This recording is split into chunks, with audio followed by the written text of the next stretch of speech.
So the first one is you should have a flexible approach to managing your food intake and be inclusive with your foods.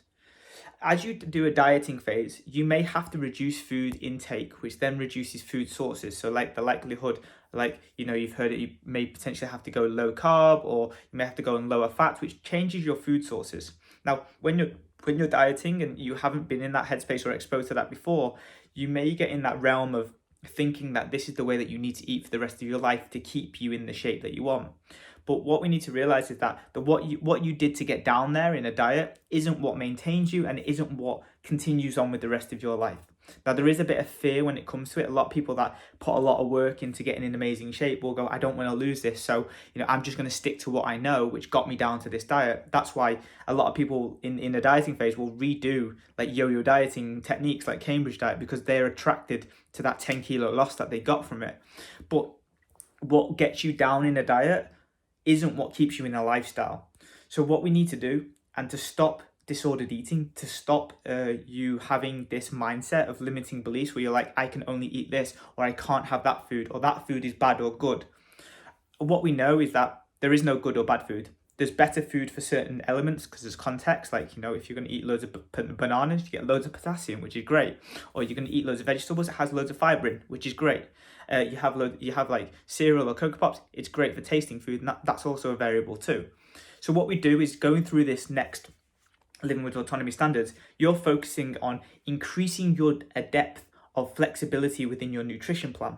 So you're looking at incorporating foods that you really enjoy, incorporating foods that you may have seen in the shop, and you're like, oh, well, how do I fit this into my diet? Or how do I have one of these? Or, very common ones is like, how do I get lasagna, spaghetti, and pizza into my weekly diet?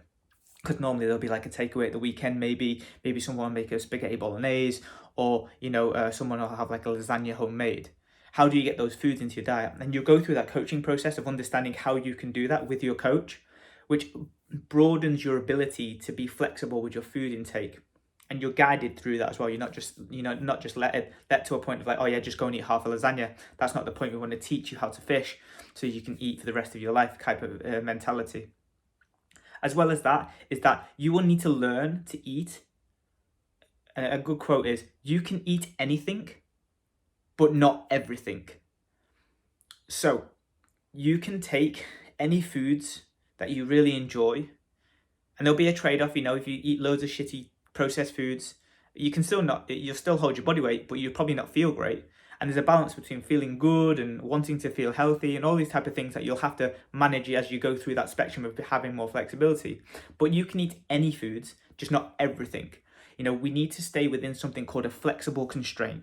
A flexible constraint is the boundaries of you staying in to get the results that you want. So if you want to stay within in this weight range that you have, there will be a calorie amount or a calorie boundary that you will need to stay near.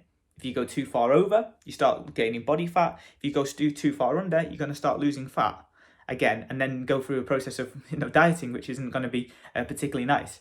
So you need to stay within this boundary of flexible boundaries or flexible constraint. And what we'll do is, over time, is increase your food knowledge, increase your food flexibility, and then you will get more thought process around how to pick certain foods that are great for you and how they feel with you.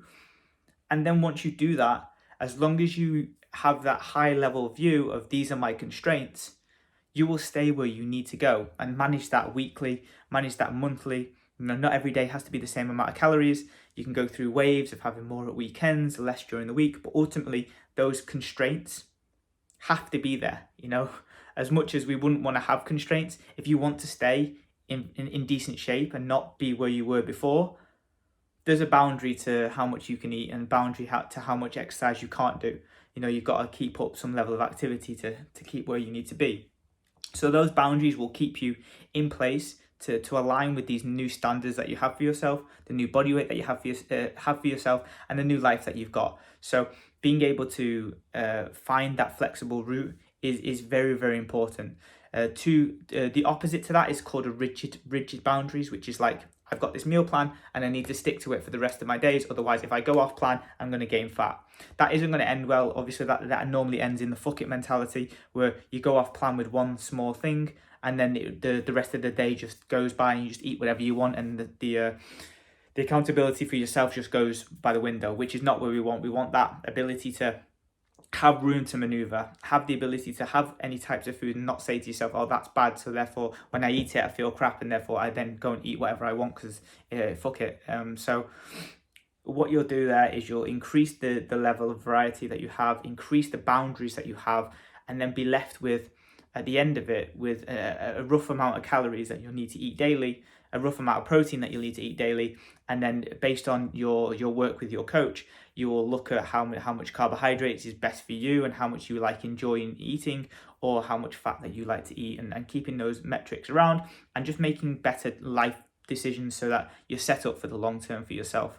And that's number one.